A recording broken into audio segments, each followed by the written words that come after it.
Hi hello ನಮಸ್ಕಾರ. ನಾನು ನಿಮ್ಮ ಅಕ್ಷತಾ ಸದಾನಂದ್. ಇವತ್ತು ಕಡಲೆ ಬೀಜದ ಸಲಾಡ್ ಮಾಡೋಣ. ಅದಕ್ಕೆ ಬೇಕಾಗಿರೋ ಇಂಗ್ರೀಡಿಯೆಂಟ್ಸು, 1 ಬೌಲ್ ಕಡಲೆ ಬೀಜನ ನಾನು ಹಸಿ ಕಡಲೆಕಾಯಿ ಬರುತ್ತಲ್ಲ ಅದನ್ನು ಬೇಯಿಸ್ಬಿಟ್ಟು ಇಟ್ಕೊಂಡಿದ್ದೀನಿ. ಚೆನ್ನಾಗಿ ಬೇಯಿಸಿ ಇಟ್ಕೊಂಡಿದ್ದೀನಿ. ಹಾಗೆ ಇದಕ್ಕೆ ಸ್ವಲ್ಪ 1 ಟೇಬಲ್ ಸ್ಪೂನ್ ತೆಂಗಿನಕಾಯಿ ತುರಿ, 1 ಕ್ಯಾರೆಟು, ಒಂದು ಅರ್ಧ ಸೌತೆಕಾಯಿ ಚಿಕ್ಕದಾಗಿ ಹೆಚ್ಚಿಟ್ಕೊಂಡಿದ್ದೀನಿ, ಈರುಳ್ಳಿನೂ ಚಿಕ್ಕದಾಗಿ ಹೆಚ್ಚಿಟ್ಕೊಂಡಿದ್ದೀನಿ, ಕೊತ್ತಂಬರಿ ಸೊಪ್ಪು ಮತ್ತು ಲಿಂಬೆಹಣ್ಣು, ಒಂದು ಅರ್ಧ ಲಿಂಬೆಹಣ್ಣು, ಮತ್ತು ಚಾಟ್ ಮಸಾಲ, ಸ್ವಲ್ಪ chilli powder, 1/4 table spoon pepper powder ಮತ್ತು ಉಪ್ಪು.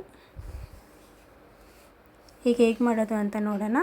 ಒಂದು ಬೌಲಿಗೆ ಕಡಲೆ ಬೀಜದ ಜೊತೆಗೆ ಈರುಳ್ಳಿ, ಸೌತೆಕಾಯಿ ಮತ್ತು ಕ್ಯಾರೆಟು, ತುರಿದಿರೋ ಕ್ಯಾರೆಟು, ಹಾಗೆ ತುರಿದಿರೋದು ತೆಂಗಿನಕಾಯಿ ತುರಿನೂ ಹಾಕ್ಕೊಳ್ಳೋಣ. ಹಾಗೆ ಕೊತ್ತಂಬರಿನೂ ಹಾಕ್ಕೊಳ್ಳೋಣ.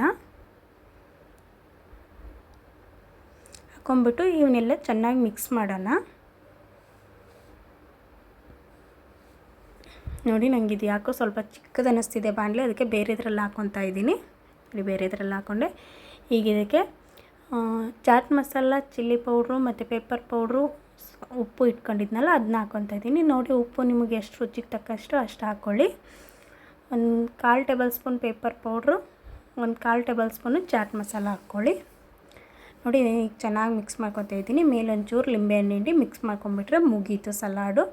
ಇದು ಆರೋಗ್ಯಕ್ಕೆ ತುಂಬ ಒಳ್ಳೆಯದು. ಹಸಿ ಆಗಿರುತ್ತಲ್ಲ, ವೆಯ್ಟ್ ಲಾಸ್ಗೂ ಚೆನ್ನಾಗಿ ವರ್ಕ್ ಆಗುತ್ತೆ. ನೋಡಿ, ಸಲಾಡ್ ರೆಡಿ ಆಯಿತು. ಈ ರೆಸಿಪಿ ನಿಮ್ಗೆ ಇಷ್ಟ ಆಗಿದರೆ ಲೈಕ್ ಮಾಡಿ, ಶೇರ್ ಮಾಡಿ, ಕಮೆಂಟ್ ಮಾಡಿ. ಹಾಗೆ ನನ್ನ ಚಾನಲ್ನ ಸಬ್ಸ್ಕ್ರೈಬ್ ಮಾಡಿ. ನಿಮ್ಮ ಒಂದು ಶೇರು, ಲೈಕು, ಸಬ್ಸ್ಕ್ರೈಬ್ ನಮ್ಗೆ ಇನ್ನಷ್ಟು ವಿಡಿಯೋಗಳನ್ನ ಮಾಡೋಕ್ಕೆ ಹೆಲ್ಪ್ಫುಲ್ ಆಗುತ್ತೆ. ನನ್ನ ಚಾನಲನ್ನು ನೋಡಿದ್ದಕ್ಕೆ ಥ್ಯಾಂಕ್ ಯು.